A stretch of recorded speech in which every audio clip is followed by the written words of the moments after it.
Hello, ladies and gentlemen, welcome back. Thank you so much for liking, subscribing, being there and seeing the growth. Thank you so much, by the way. I am appreciative, and for all the feedback to people who are reaching out individually, all that I've thought of this, I've thought of that.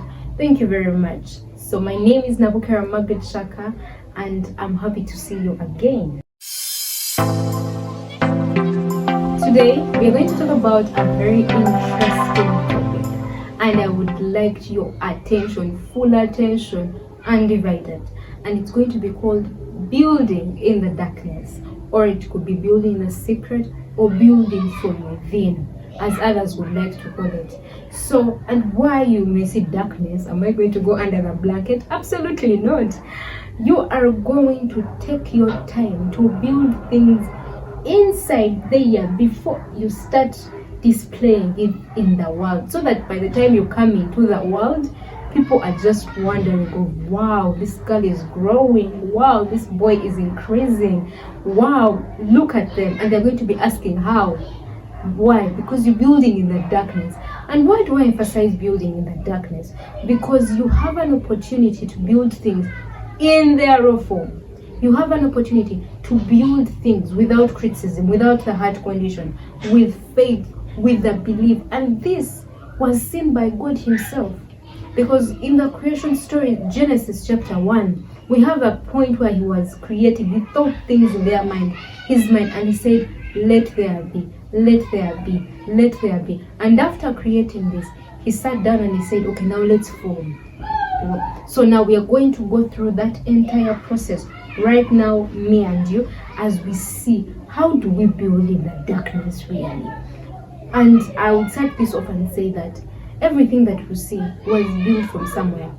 Everything started from somewhere. If it's a building, there is a man who sat down in his mind, thought of it in his mind, and that's what we call the darkness. In his mind, he built it, he thought of it, designed it on paper, and then went after the resources and built, and before we know it, you have the building that you see. But why? Because a man took the time to go in their closet, to go in their darkness, to go in their mind, to go in their room alone, or even with one person, to now make whatever you see built. And now we'll also now emphasize you to do the same, to not just to see world moving around, but to be in charge of creating the world around you. So let's get into it. And how do you do this? First step, contemplate, meditate, create time for meditation, contemplation, that time whereby you have it's called the quiet time, where you take away all the distractions and you sit and observe things and you say, now, what is life like? In my business, in my work, in my area, in my life, in anything that I would like to see, what do I want it to be? How is it? Take time to contemplate, to meditate upon these things. The Bible tells us to meditate on the word of God day and night, so that it can be established in us. So whatever you start and meditate upon, it is established in your mind. So take time to create, to meditate upon your life, upon your work. What do you want to achieve? What do you want established? Why? Because now you're going to take time to know what you want and what you don't want, what should be and what shouldn't be. I hope I'm clear, right? And then we have to take the time to now write down whatever we have meditated, because writing it down is the next step to having it into realization. It's like if you just think of it and it just passes. Your brain can think of a lot of things in the same time. So when you have time to now create it, write it down. It's like you are writing your creation. You are establishing that this is what I want to see. This is what I want to establish. This is what I'm intending to do. Now you have a vision plan. Now you have a mission plan. You get? Because if you just think of it in your mind and you're like, I've thought of it, tomorrow you're going to forget it. It will be like as if you went and you bought land and you don't even have a title deed. So write the plan that you have written down is the title deed. That this is the paper of what I have thought about. This is the paper. This is the plan of what I'm intending to do. Then you're going to get time to remeditate, but this time dig deeper into designing exactly what you want to see, designing exactly what you want to establish. You get? This time focusing on the details. And I think this is what Genesis chapter 1 was. Because yes, he thought about it. After thinking about it, he might not have written it, but the Spirit of the Lord registered it. And then now he spoke it into action. So now you are remeditating and deciding how it should be. That the trees should be like this, the animals should be like this, the things should be like this, the fish should be here. So now that is a time that you are re-establishing and finding form of putting a detail to what you have thought.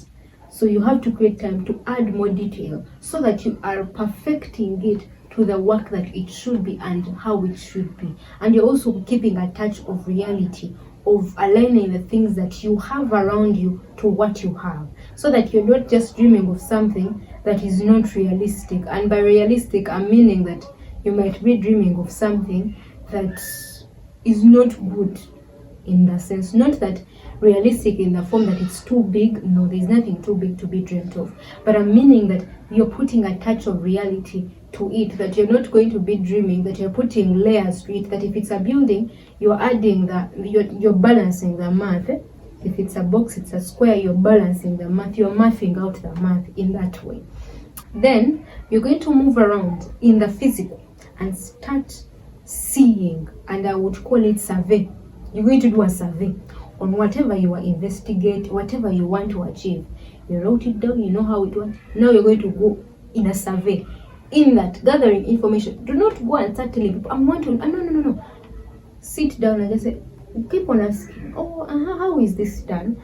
Okay, and then this, as you note down. Because you're going to go back there and you start adding the book and seeing, okay, I think I can go like this, so that you can add some things that you might not have thought of and subtract some things that you might overly escalated. It's like when you budget, you sit down and you go to the market, and when you budget and then you go and realize that some of the things when you reach the market, they are hiked or they are lower. So adding and subtracting, that is the next step. Now in your private time, take time to speak over them. And now we are going to another level of re-establishing. Remember, we thought, we planned it, we wrote it down. Now another form of re-establishing it into form is speaking over it, praying over it. It's reaffirming and putting a stamp that this is what I aim to achieve. You pray over it, you speak over it, you believe over it, so that now you can also have the faith that it can also happen. Because now you're confirming it within you that this can happen. I pray that this can happen. You're now gaining spiritual material. You're adding spiritual material. So that by the time you reveal it, people might think that, it's something she has just thought of last week. No, you thought of it, and that's why you'll be able to run further. You'll be able to establish further, because you already have a time frame within which you have established it. So it's not just something that someone will come and talk you out of. Because the reason as to why we plan, we think of things and then come out of them, because sometimes the ground roots are not so firm. So because the ground roots are not so firm, we have planted it on sand. You know how the Bible says that, you plant it with the sand and then, the water comes and just washes it away. The reason why the water washes it away, because its roots have not been formed into the ground properly, or the ground is not firm enough to accommodate the plant, regardless of the situation. So you have to plant. You have to put that, you're putting material on it, you're establishing it, you're building it and farming it, I think, making it firm. That's what I mean. So you have to take time to pray over it, to speak over it. Now that is spiritual establishment of whatever you want to establish. And then the last step, obviously, start doing. Don't only live in the mind, start doing. Where do I start from? And start small. The Bible tells us that those who look at the weather won't plant. Do not look at the conditions. Start. It doesn't matter. Start with whatever you have. What do I have? In the last episode, I talked about looking about what you have in your hands and utilizing whatever you have. Yes, exactly that. Utilize what you have. Utilize the resources you have. Utilize the opportunities you have. Start with that. And with slowly by slowly, you will be moving further and further into what you want to establish, into more of the perfection. But in the beginning, let it be less about perfection, but more about starting. Because even a plant, when it started, before it even realizes that the soil it's standing on might not be the best, it just comes out. So that's what you should do. Come out. Start. Move. Get on it. Start the plan. Move forward. And with that, you'll find yourself moving from one level to another. When you have not started, you are just seated. But the moment you stand up, you will have made one step ahead of the journey that you want to start. I hope that helped you.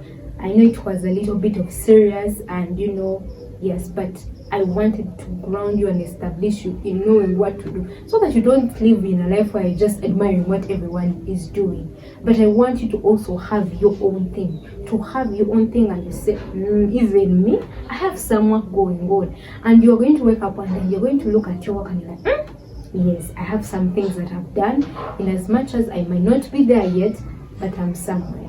Thank you very much for listening. I hope to see you next time. Bye.